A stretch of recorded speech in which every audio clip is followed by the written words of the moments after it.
L'Assemblée va maintenant. The Assembly will now hear a statement from His Excellency Mohamed Irfaan Ali, President of the Co-operative Republic of Guyana. I would ask protocol to please escort His Excellency to the podium.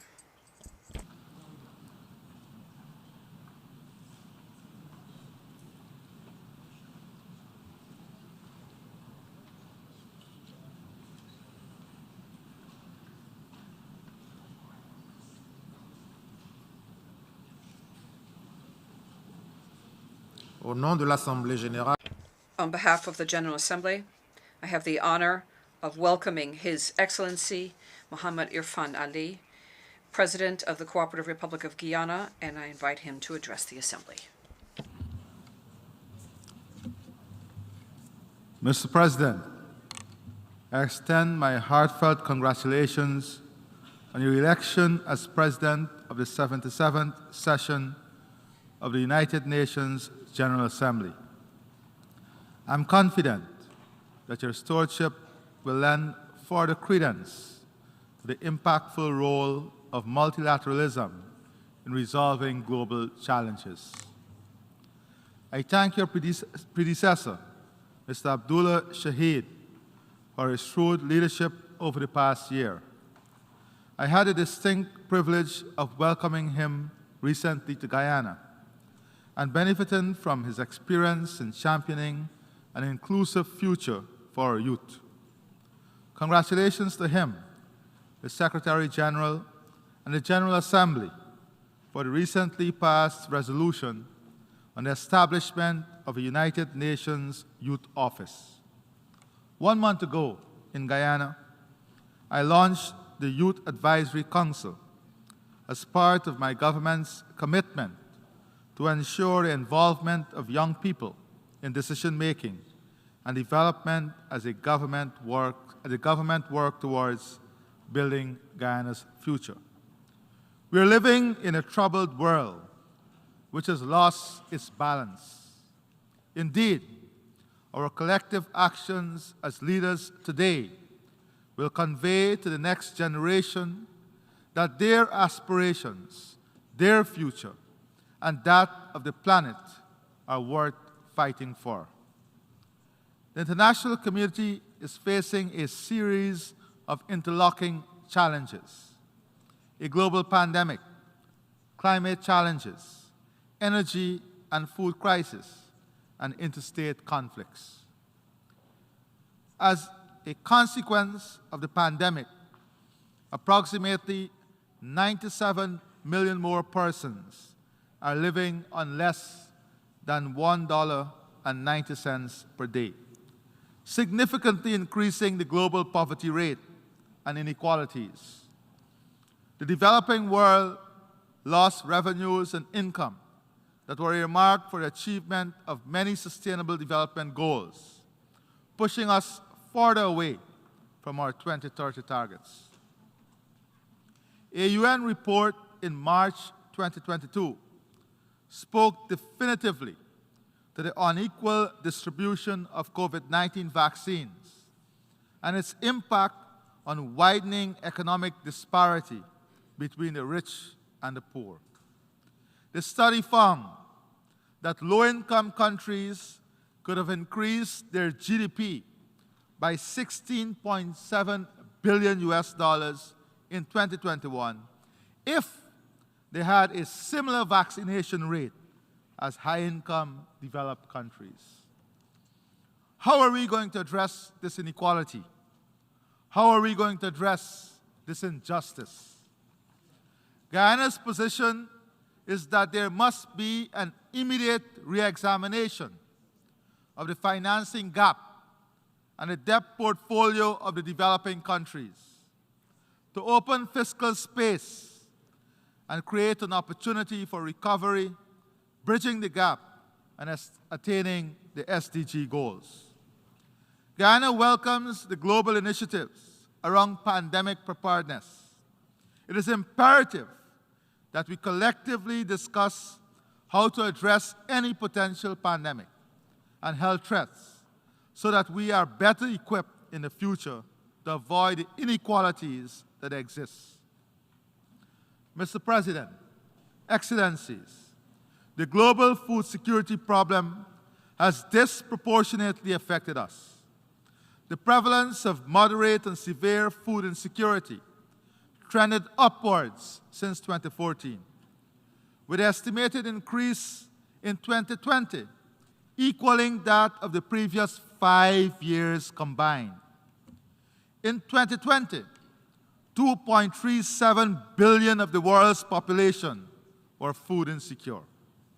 Additionally, the World Food Programme and FAO warned that acute food insecurity would worsen in 20 hunger hotspots from June to September 2022.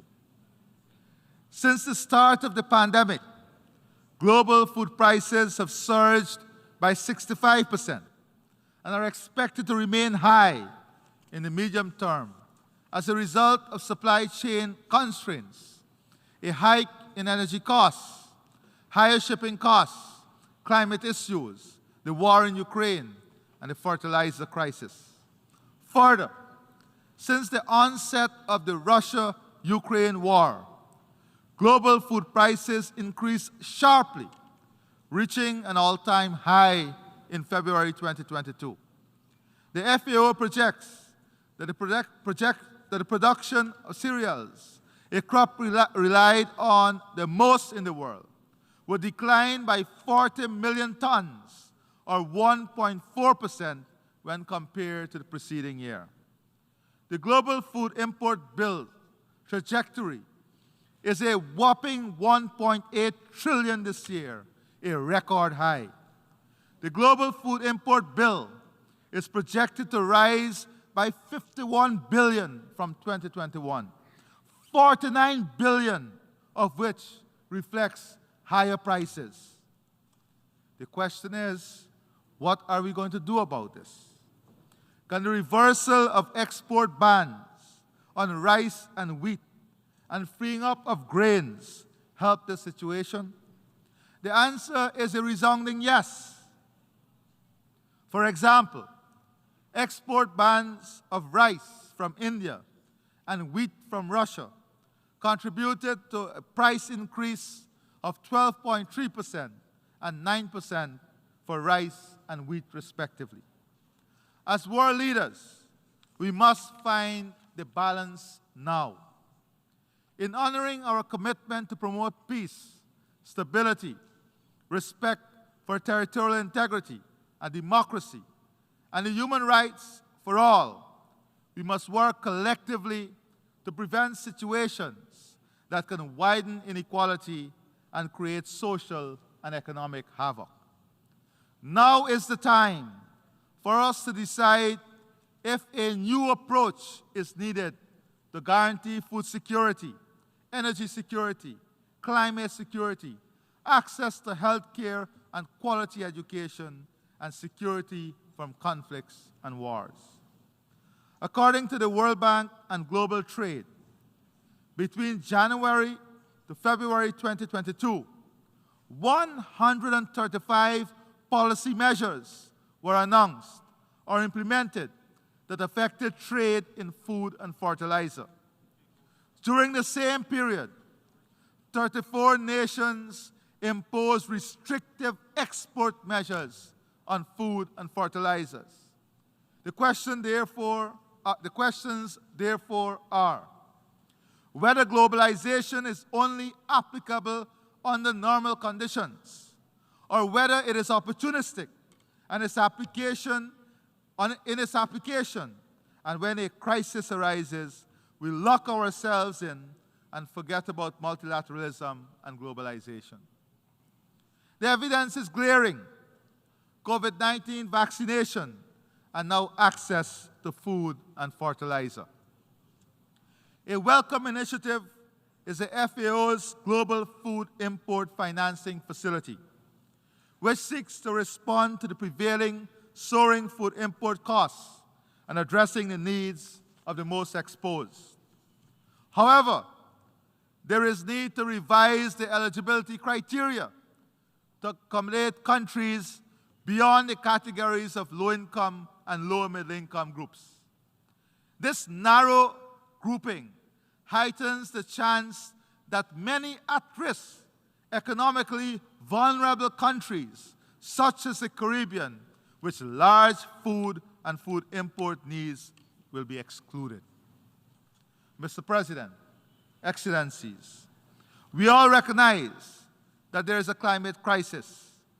We must go back to some of the decisions. For example, in COP26, we agreed no more coal-fired power projects. What is the reality? While policies and planning for climate change adaptation are expanding, according to the Adaptation Gap Report 2021, the Gathering Storm, financing and implementation are still far behind. Financing of adaptation and implementation are still far behind where they should be. The analysis shows the costs of adaptation are most likely to be higher than the predicted range of US 140 to 300 billion annually by 2030, and US dollars 280 to 500 billion annually by 2050 for developing nations. In 2019, US dollars 79.6 billion was allocated to developing nations for planning and carrying out mitigation and adaptation measures.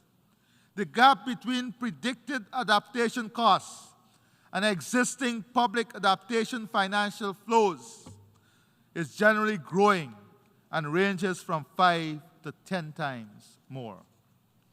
The paltry 100 billion pledge to meet it must be viewed in the context of the likely costs of climate change, climate action for mitigation, adaptation, and addressing loss and damage. It is not enough. The adoption of broad rules on carbon markets in Glasgow has the potential to unlock critical resources for forest-rich countries. Forested countries like Guyana can potentially earn billions of dollars accessible through the voluntary carbon markets. However, the current approximate price is US $10 per ton on the voluntary market, whilst according to an IMF report, the price should be closer to 70 US dollars per ton. COP27 must make progress in refining the rules for the implementation of Article 6 of the Paris Agreement and make decisions that would increase the price of carbon traded in voluntary carbon markets. Mr. President, Excellencies, the world is also faced with an energy crisis. In 2019, almost 10% of the world's population did not have access to electricity. Electricity generated by fossil fuel increased by 178% from 2000 and 2021.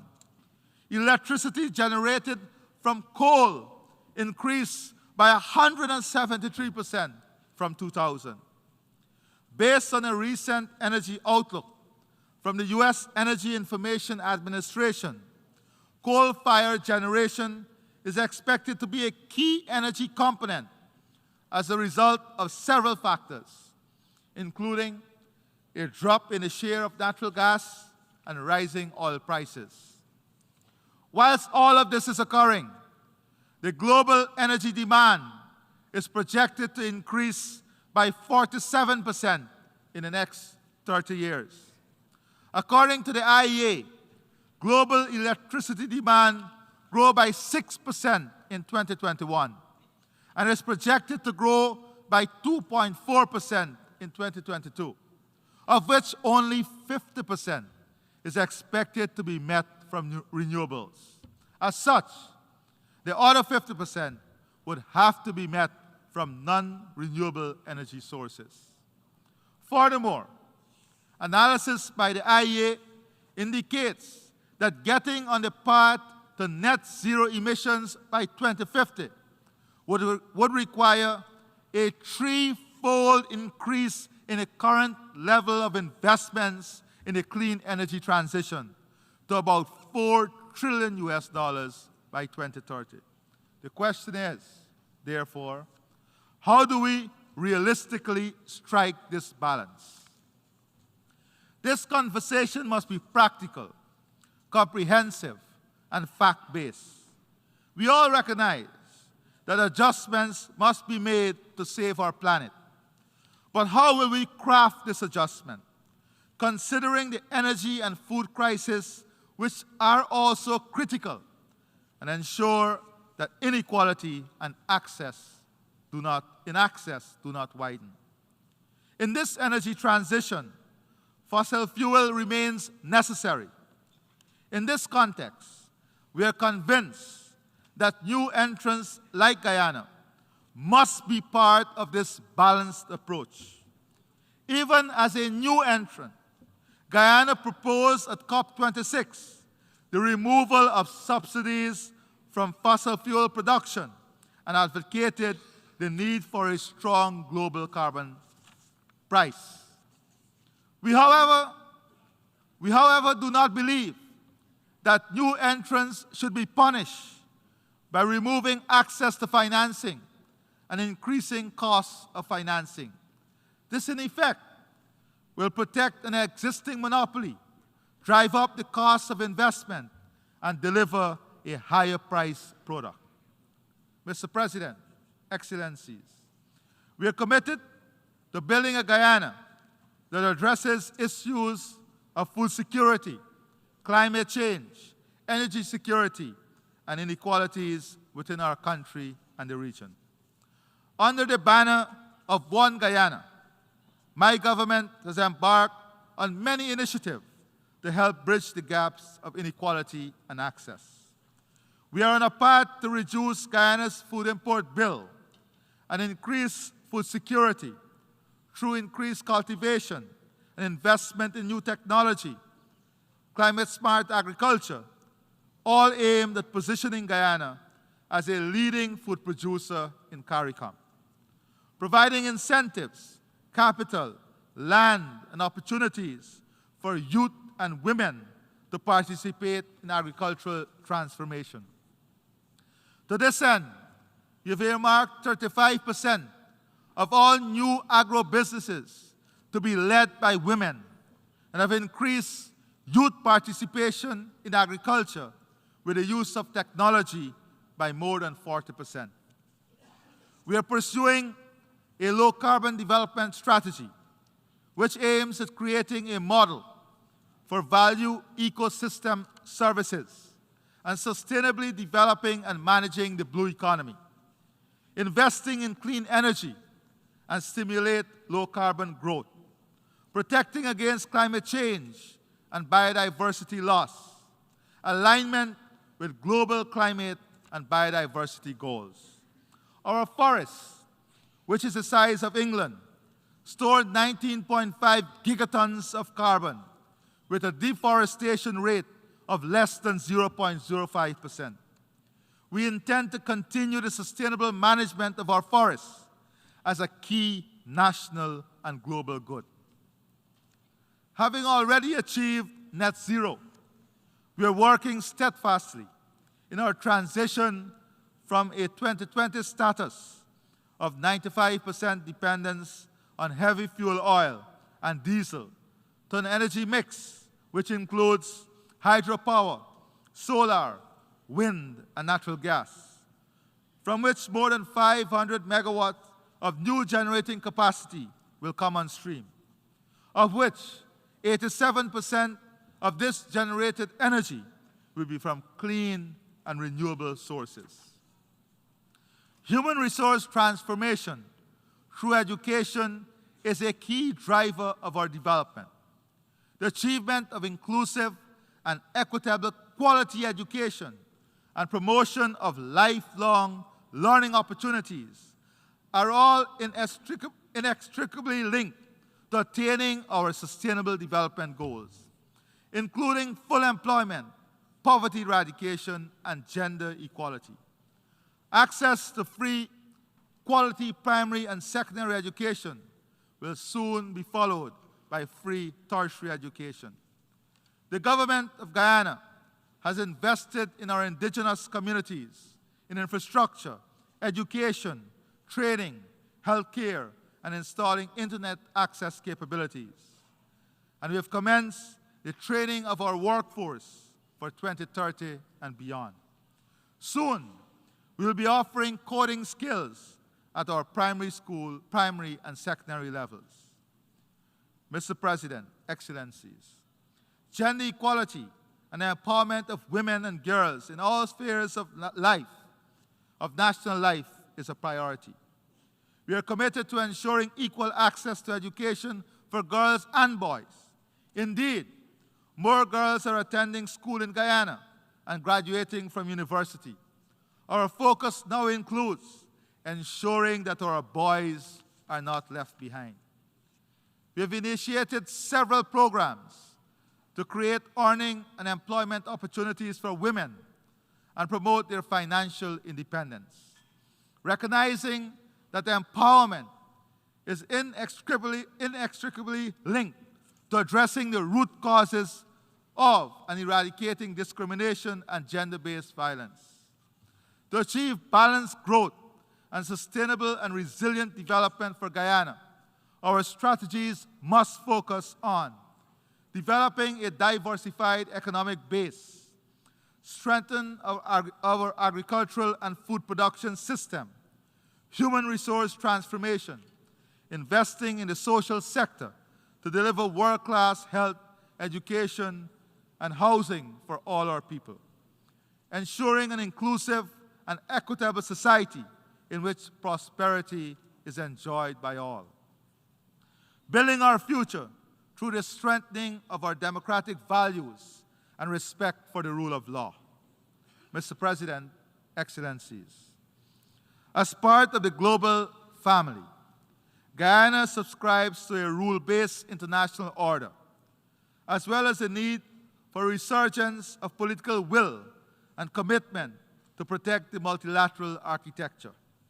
We are deeply concerned about the number of persons living in conflict situations. The ongoing war in Ukraine is having terrible effects on the region and country, the impact of which are disproportionately felt by women and children. We urge a speedy and peaceful resolution of the conflict and express support for the efforts of the United Nations Secretary General in this regard. In our own region, we again join the overwhelming majority of members of the international community in reiterating Guyana's rejection of the sanctions imposed on the Republic of Cuba. Guyana also restates its solidarity with the Palestinian people and its support for their dignified existence in their own homeland in accordance with a two-state solution. Guyana does not condone or support the threat of or use of force in relations between states or in the resolution of disputes. Consistent with the Charter of the United Nations, Guyana subscribes to the use of peaceful means to settle disputes. In this context, Guyana thanks those who have already expressed support for a candidature for non-permanent membership of the UN Security Council. In the matter of Guyana's sovereignty and territorial integrity, challenged and threatened by Venezuela as it is, we remain, to quote the Secretary General at the opening of the general debate yesterday, and I quote, committed to make the most of every diplomatic tool for the pacific settlement of dispute as set out in the Charter of the United Nations, end of quote. In this case, judicial settlement as determined by the Secretary General himself. The world's nations can be assured that Guyana shall remain true to those peaceful processes and deny every effort to depart from them. The International Court of Justice has already affirmed its jurisdiction in the matter. Mr. President, Excellencies, this Assembly must reinvigorate the spirit of multilateralism in finding solutions to the extant challenges which bedevil the global community of states. I close by reminding us all of an old quote: "A hungry man is an angry man." Global inequality is linked to global security, and global security is linked to the prosperity of all of humanity. I thank you, and God bless you. On behalf of the Assembly, I wish to thank the President of the Co-operative Republic of Guyana for the statement just made, and I request protocol to escort His Excellency. We have heard the last speaker in this meeting.